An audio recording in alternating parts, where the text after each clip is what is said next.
What are we here for? Well, to join the gods of the game, it'll be Butch Buchholz, Jana Novotna, Yannick Noah, and Jim Courier.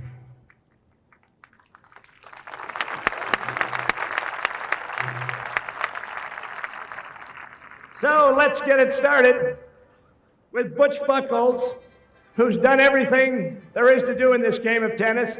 He even played on these courts, both as an amateur and professional, and he's the one responsible for the #2 tournament in the United States, right behind the U.S. Open, the NASDAQ 100 at Key Biscayne. Butch was going to be presented by the Honorable Jeb Stuart, the governor of Florida, but he's got some difficulties at home. He had to leave, but as a pinch hitter, we couldn't do any better than Butch's son, Trey Buchholz.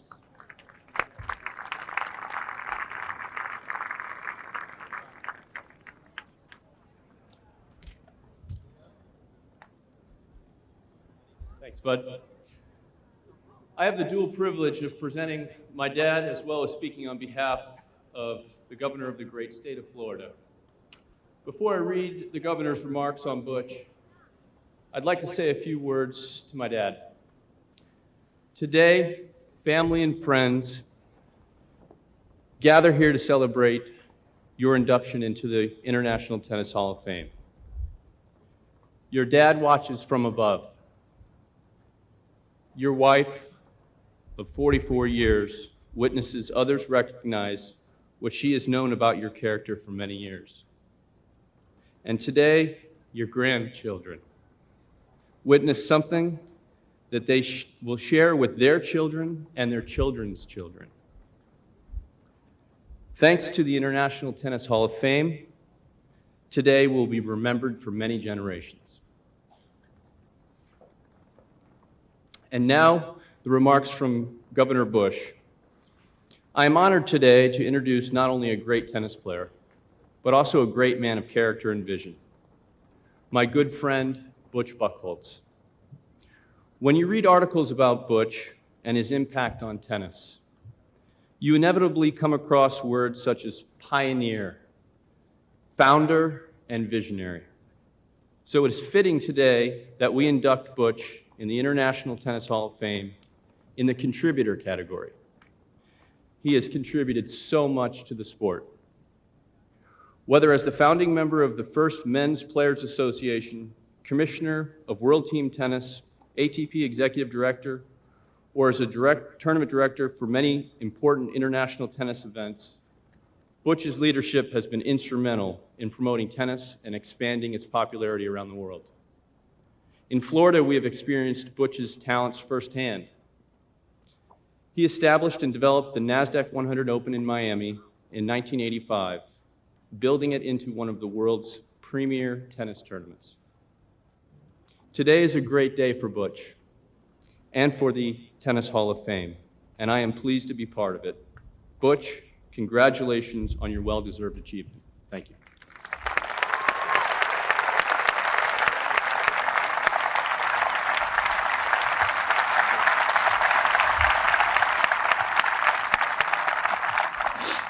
Well, first of all, I gotta get my towel out. This isn't gonna be easy for a guy who actually goes to the drugstore, reads Mother's Day cards and cries.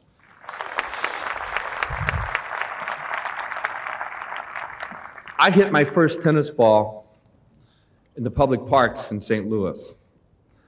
My dad was a teaching pro for 47 years in this park. He had such a passion for helping kids and teaching kids what tennis can do for them and how it can change their lives. And I had such a great role model. I can remember many times my brother and I would lose the tournament.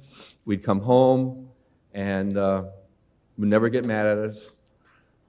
We knew we were probably going to have to hit a few more tennis balls the next day or the next week. But he really, truly devoted his life to helping kids and changing kids' lives. And he's just been a great model for me. I'm going in as a contributor, and a contributor really has had so much help from so many different people, and I like to just take this time to acknowledge them. Jack Kramer, I turned pro in 1960, and Jack really lit the fire under me to give back to the sport. I remember he said to me, Junior, try to make the sport better for the next guy when you leave. So I had that passion. We had a group of guys that really fought for open tennis, and I'm just very proud to be part of that fraternity. Billy and Nancy Talbert, I know Donald talked about them, but they had such an influence on my life. I came here the first time in 1956, and Billy Talbert was our Junior Davis Cup captain. And I learned so much from Billy and Nancy. Billy helped me on the court, off the court. Nancy told me which fork to pick up. Don't drink out of the finger bowl. I mean, they just had such a great influence in my life. I also had some big brothers in those days, and a couple of them were here. I think Barry McKay is doing the television. Tony Trabert and Mike Davies. And these guys were really special. I also just want to thank our sponsors that I've had over 40 years in doing tournaments. In particular, I want to recognize, obviously, Lipton and Ericsson and NASDAQ, who really made that tournament in Key Biscayne possible. But there was another guy who, when I talked to him about this tournament, had a different job, and that's Wick Simmons. And Wick has been actually a part of every tournament that we've done in Key Biscayne for the last 22 years in some way, and is responsible for bringing NASDAQ to Key Biscayne. Thank all the people I've worked with over the years, starting in St. Louis doing tournaments and obviously the Key Biscayne event. To our staff, we have people that work at the Key Biscayne tournament for 20 plus years, however many years we've won it. Dagny Woodcock was our first person that we hired. She's still there. Most of the staff has been there 10 years or more. They're the best in the business. To my brother,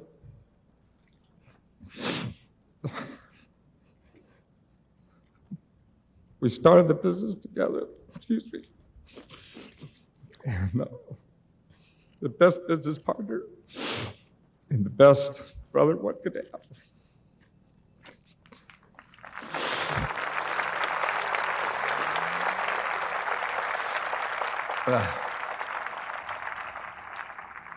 It's tough to go in those drugstores.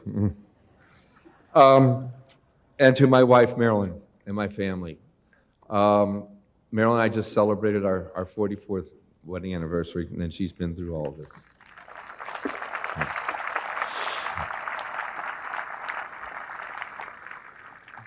As Wick likes to say, I'm going into my golden years. And he's right.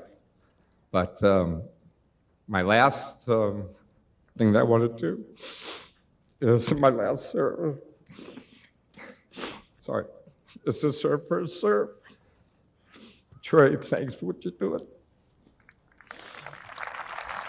I'm proud to be in the Hall of Fame, and I think I'm going to go to the drugstore.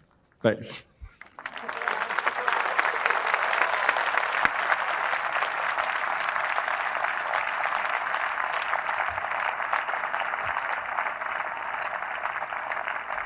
Butch, this is your certificate. This means you're in the International Tennis Hall of Fame, but we want those notes, if we can dry them off, for our collection. Wonderful. Thank you. Butch Buchholz, everyone. Thank you. We'll be back with more from the International Tennis Hall of Fame. Jana Novotna coming up.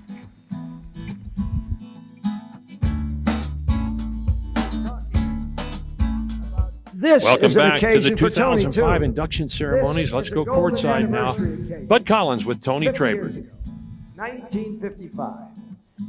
He was number one in the world. That goes without saying. He won the French championship. He won Wimbledon. He won the U.S. championship. Only 8 men in history have won those 3 titles in 1 year. Tony?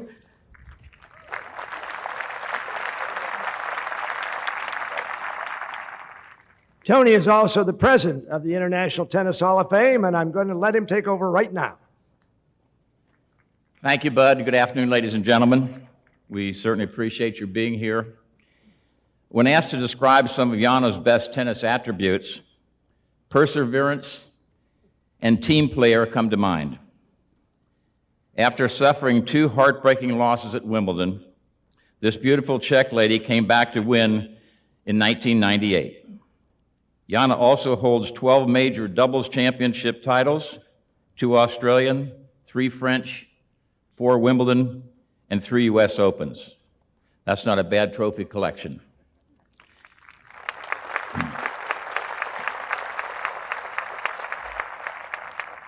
She also holds 4 major mixed doubles titles. In her 12-year career, she compiled an impressive 24 singles titles and 76 doubles titles, as Bud mentioned. She held the #1 doubles ranking 11 times and earned 5 WTA Doubles Team of the Year honors. She also received the ITF's prestigious Doubles Team of the Year award with Lindsay Davenport in 1997. Jana was a member of the Czech Fed Cup team for 11 years, competing in 33 ties and posting an overall 1-loss record of 33-12. She was on the winning team in 1988. She is charming. She's very personable. She is a true champion. Ladies and gentlemen, it's my pleasure to introduce Jana Novotná.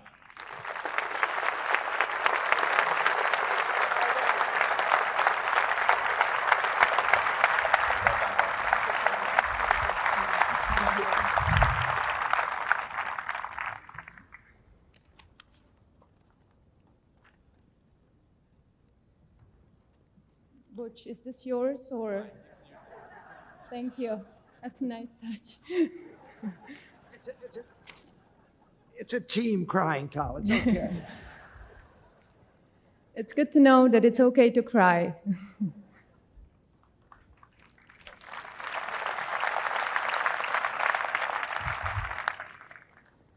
Thank you, Tony, for a wonderful introduction. Thank you. Receiving this honor today is an acknowledgement of the accumulation of my dreams having come true. When I was 8 years old, I was a talented gymnast. However, because I had a slim and very tall body, it was suggested to me to find another sport. My mom took care of my disappointment and took me next day to a local club. The agility and the athletic moves that I have learned during my gymnastic years were surely a good preparation for my tennis career. And that's how my journey began. In my first tennis years, I only played in local tournaments in Czech Republic.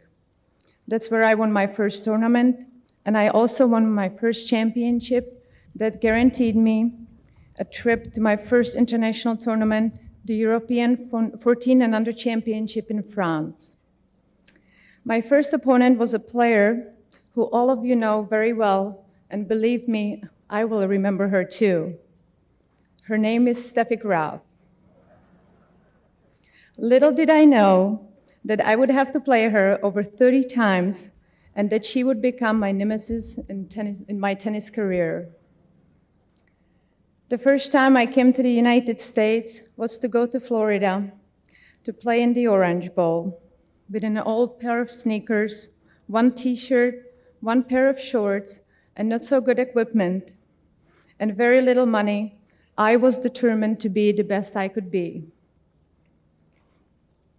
I was so young and lonely for my family, and I spoke no English. Believe me, it was very hard. But there were a lot of Czech tennis players at that time who were doing very well, and they were an inspiration to me. I loved playing tennis for the movement, the action on the court, and for its variety, and also for the pleasure of playing in front of other people. Even though I played in many foreign countries and on different surfaces, I always felt at home on the court.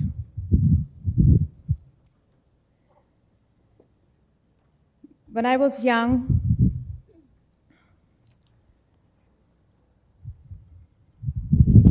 I had to make a lot of sacrifices in my childhood, but later tennis gave me everything back and rewarded me with beautiful memories and happy moments. I will always try to be involved in tennis and to give something back to it. It has taught me discipline and determination, and those are valuable tools in life. My travels matches have shown me so much of the world, and I have met so many nice people. For all of this, I will always be grateful. I wouldn't have been able to achieve all of this without the help of my wonderful parents.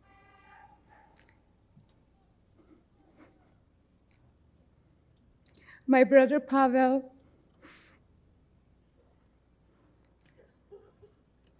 my coach of 9 years, Hanna Mendlikova, my agent and a very dear friend, Phil De Picciato from Octagon, and of course my friends.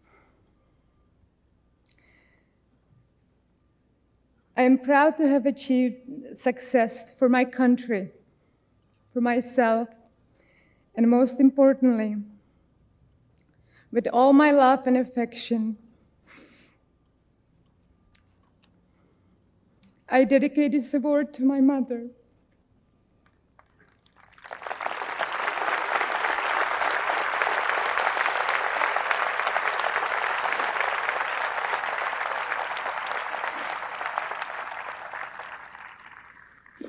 Her love, support, and encouragement, even when an illness almost took her life, was and always will be a constant inspiration to me. Thank you, Mom. I love you.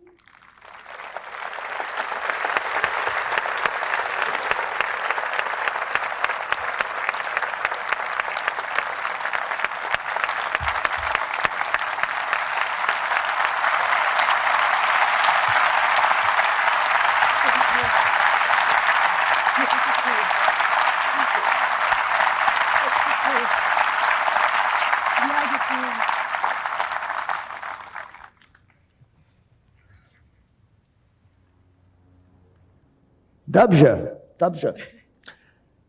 Here it is. You are in the International Tennis Hall of Fame. And you know, Jana, they don't make players like you anymore, winning singles and doubles titles. Congratulations. Wonderful. We will be back with more from center court. Yannick Noah coming up right after this. Welcome back to the International Tennis Hall of Fame, Bill Calvert Center Court. We are ready for Mr. Donald Dell, who will introduce Yannick Noah. Let's go to Donald. Pleasure and treat to be here presenting Yannick Noah, my good friend of many years, to this induction ceremony. Yannick, the tennis player, is quite well known in Europe. His worldwide record is outstanding, winning 23 major career titles on the ATP Tour in singles, and he captured 16 career doubles titles. He did win the French Open in 1983, which was his major Grand Slam win, and the French public has never quite recovered because the last winner was Marcel Bernard in 1946 from France. His best ranking was number 3 in the world in 1986, and he was ranked number 1 in the doubles worldwide. He has been ranked in the top 10 worldwide 6 times, from 82 to 87. And in 1991, much to the chagrin of many of us, he led France to its first Davis Cup win in 59 years, beating America in Lyon. He then followed a few years later. He retired, and they brought him back, and he won the Davis Cup again in 1996 for France. And then, being a charismatic leader that he is, they asked him to captain the Fed Cup team the next year, and guess what? France won the Fed Cup the next following year after the Davis Cup for the first time ever. He's been outstanding in all of his roles in tennis, as a player, as a coach, as a leader. But I want to speak a moment about Yannick Noah, the person. Yannick's contributions and caring for others far, far go beyond his tennis and his tennis playing days. He has a tremendous sense of loyalty to his friends and his colleagues and his family. He has 5 wonderful children, the oldest, Joachim Noah, on the end there, who plays basketball at the University of Florida, and one day you may see him, hopefully, in the NBA. Yannick has created 2 national tennis programs in France. One, the Enfant de la Terre, which provides temporary homes for children in need.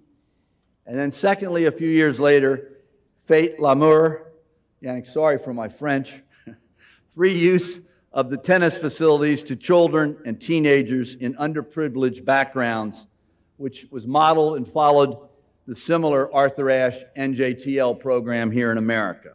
Yannick, of course, was great friends and played Wimbledon doubles with Arthur many years ago. After playing tennis, he suddenly turned to music. And Yannick Noah began his musical career while playing on the tour, and he released his first #1 selling album in France a few years ago, which the album was entitled Black and What, which featured his #1 song, Saga Africa. He tours throughout France and Europe, and Bud did mention the long odyssey of coming over here. And also last Saturday, he performed with the many great musicians in the Live 8 concert on Saturday from the Eiffel Tower in Paris. In closing, in trying to really capture the spirit and person of Yannick Noah, I am reminded of the words of Ralph Waldo Emerson, who wrote, "To leave the world a bit better, whether by a healthy child or redeemed social condition, to know even one life has breathed easier because you have lived. This is to have succeeded. And succeeded you have, Yannick Noah."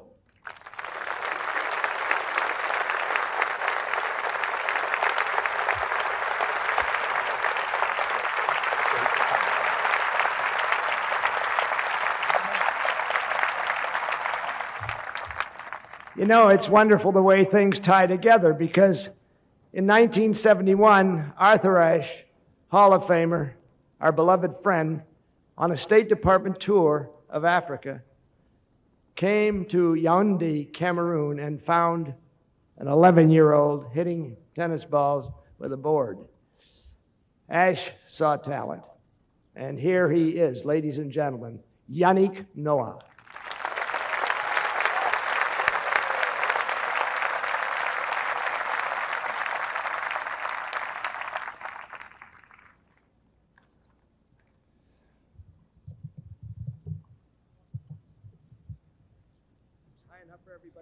Should be used to this. Well, thank you to the International Tennis Hall of Fame for having me here. It's really an honor for me to just be here in front of you today. As Bud said, I started playing tennis when I was 8 years old with a board. We couldn't afford a racket. We couldn't afford a court. I tried to play soccer for a while, but I was so bad I decided to play tennis. And by the age of 8, I was already #2 in the country. Under 10, we were 2 kids playing tennis in the whole country.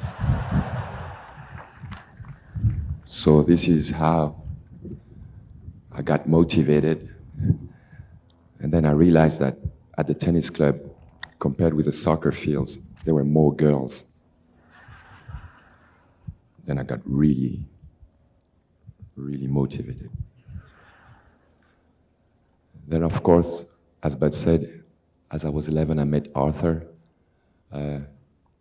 He was my hero, I asked him for an autograph, and he stayed on top of the autograph that he gave me. He gave me a racket, and that meant the world to me. And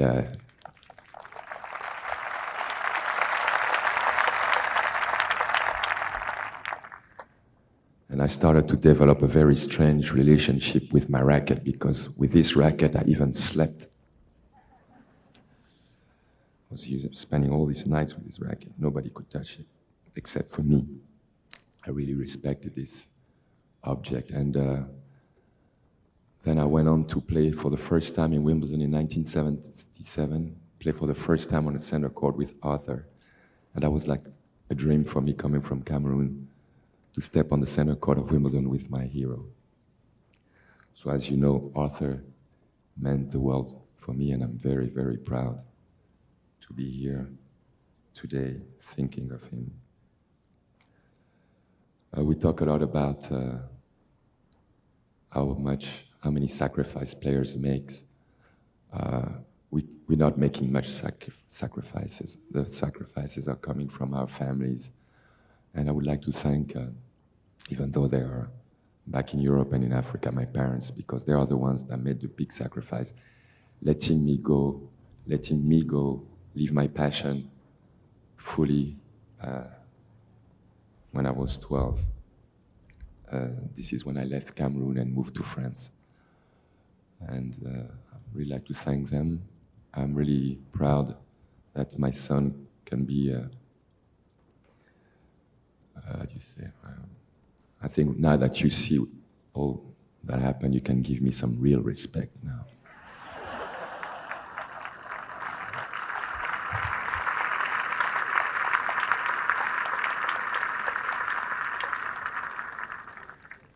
I owe a lot to tennis, a lot.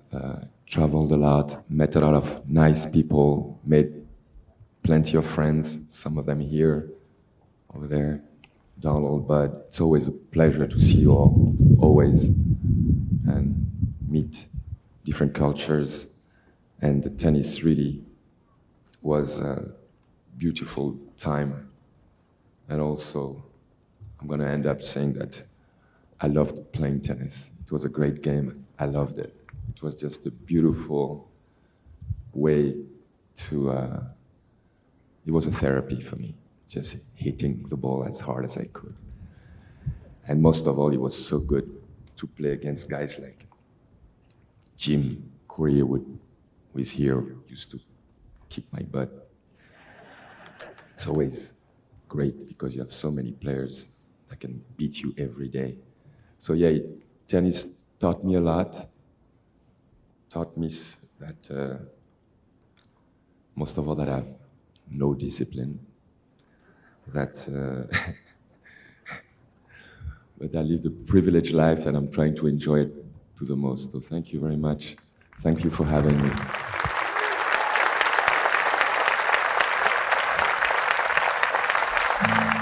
The great Yannick Noah, and coming up, our final inductee of the day from America, Jim Courier. Stay with us. Welcome back to the International Tennis Hall of Fame, the induction ceremonies, and now we're going to head courtside where Tom Gullickson, former U.S. Davis Cup captain, will introduce Jim Courier. Thank you, Bud.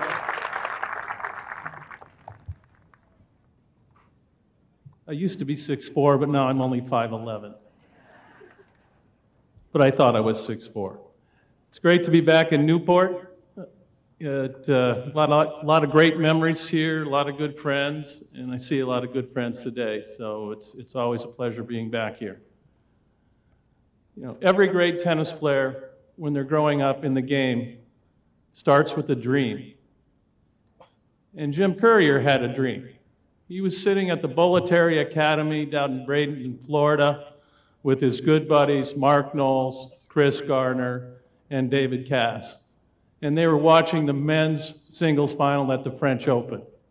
And he said something that not many Americans really think about. I'm going to win the French Open someday. And it came true twice. A lot of people have big dreams in the game, but very few people have the single-minded focus, the work ethic, the determination, and the perseverance to make those dreams come true. And Jim Courier certainly had all those qualities in abundance. Jim went on in the early 90s to be the single most dominant player in the game. His big first serve and inside-out forehand were his signature shots, and he brought fitness to a whole different level. I can remember being over at the French Open a couple times with Jim, and after he defeated an opponent in 4 sets, his opponent would be in the locker room, sitting on the bench, sweaty, tired. Jim would strap on the running shoes, go across the street, take a run in the park, come back, grab his racket, and go hit some balls with Jose Aguirre. And the guy's got to be thinking, didn't I give you a workout? And that was Jim Courier.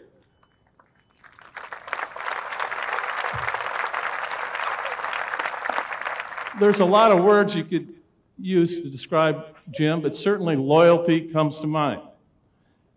My first year as Davis Cup captain was 1994. Our very first match, we played India on this very grass surface in New Delhi. And, sometimes our players were a little bit difficult to convince to play those foreign matches. My first call was to my good friend Jimbo. I said, JC, we play India in New Delhi on grass. What do you think? And his first statement was, Gully, who else are we going to go with us? So Jim, that really sums up his commitment to Davis Cup. He was an amazing Davis Cup player. He clinched the deciding match for me as captain 6 matches out of 13 times. So Jim, unbelievable effort.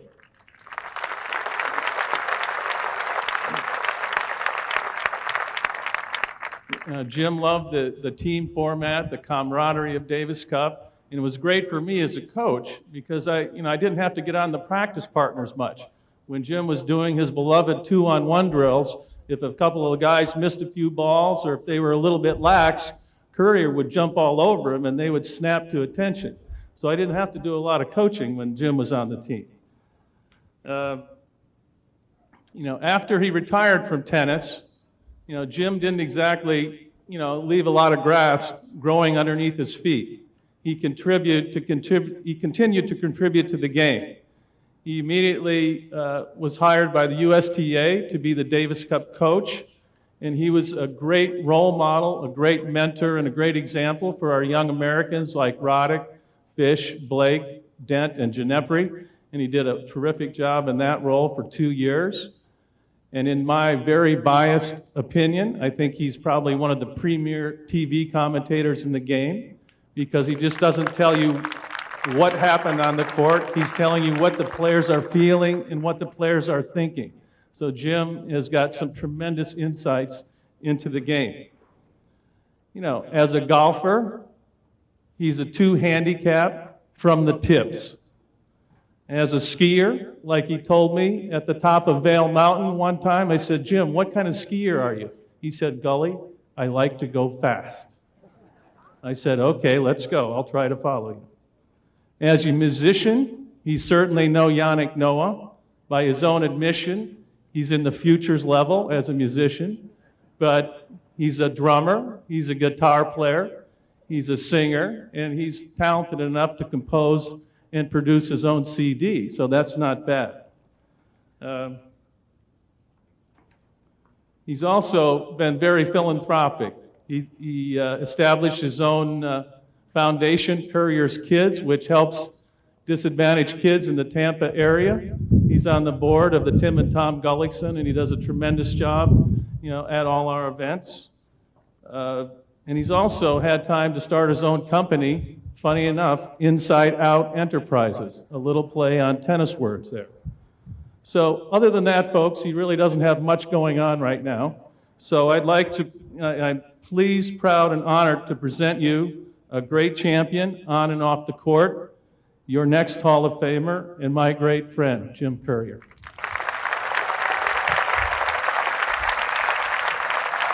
Jim Courier.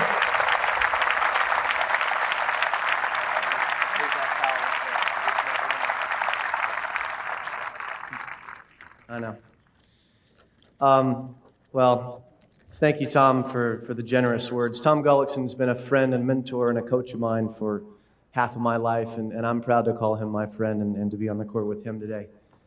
First of all, I'd like to thank all of the great members of the Committee of the Hall for allowing me this honor to be here today and to be in the Hall of Fame. This was something that my family and I will be able to enjoy over time, and I really appreciate the honor. Thank you so much.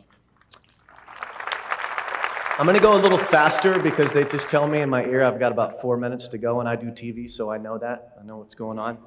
I'd like to congratulate Jana and Butch and Yannick for their position in the Hall of Fame. Well-deserved all. Very privileged to go in with the great class of 2005, something I certainly won't forget. You're forced to reflect when you come into a situation like this on where you are and how you got here. And I've been really lucky in my life. I've got to find my passion very early in my life and pursue it with abandon, with no restrictions. And Yannick hit the nail on the head. He took sort of the wind out of my sails, but we feel the same thing.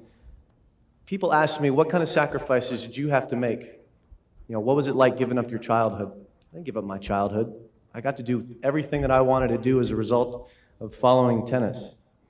My parents, my sister, my brother, on the other hand, those were the sacrifices. The weekends, 3 weekends out of 4, my parents, working parents both, packed up a car and away we went.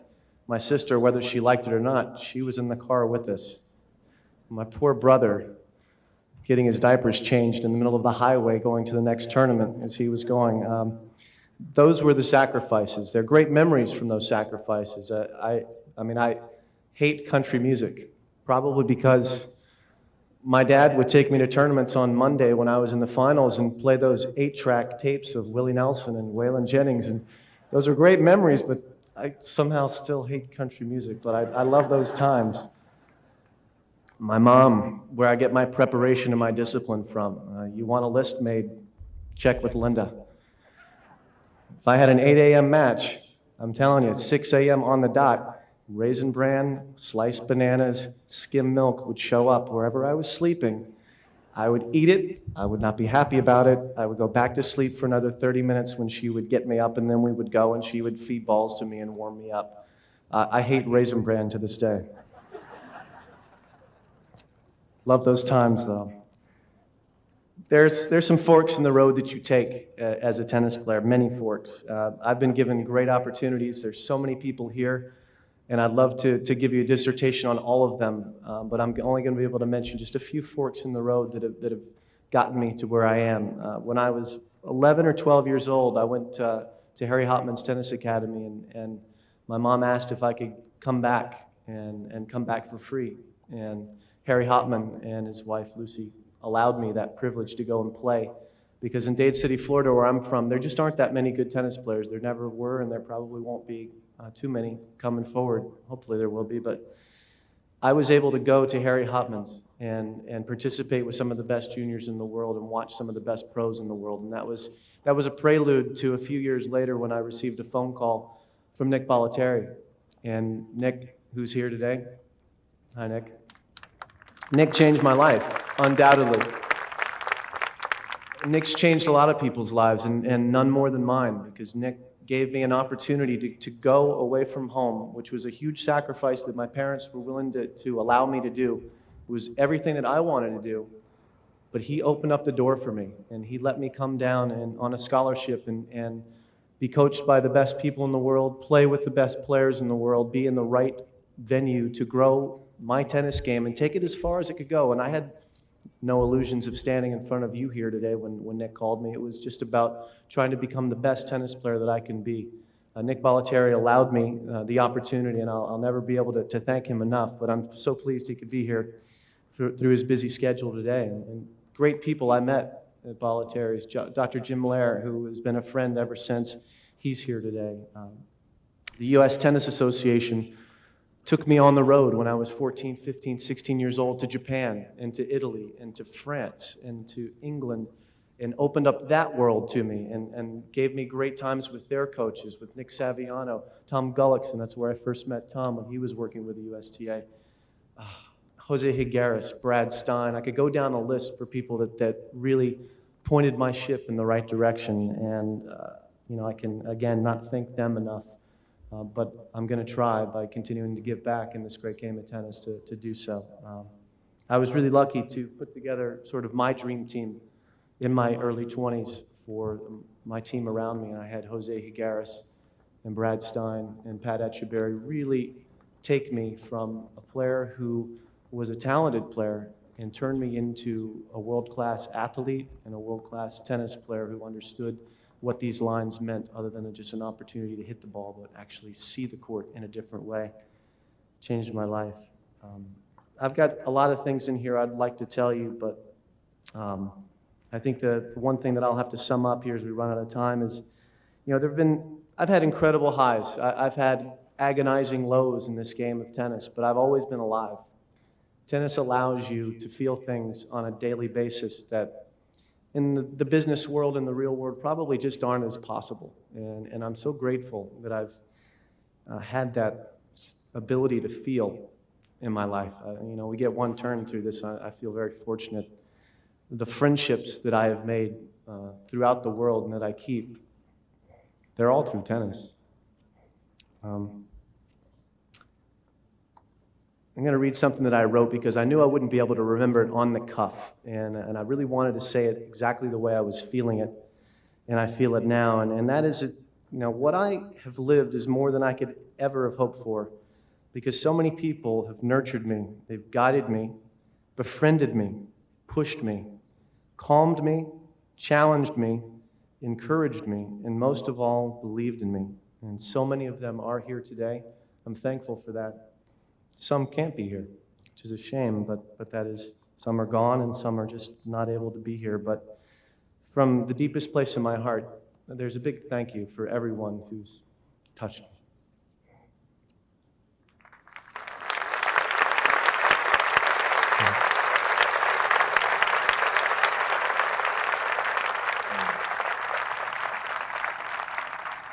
Thank you, bud. Here it is, Jim.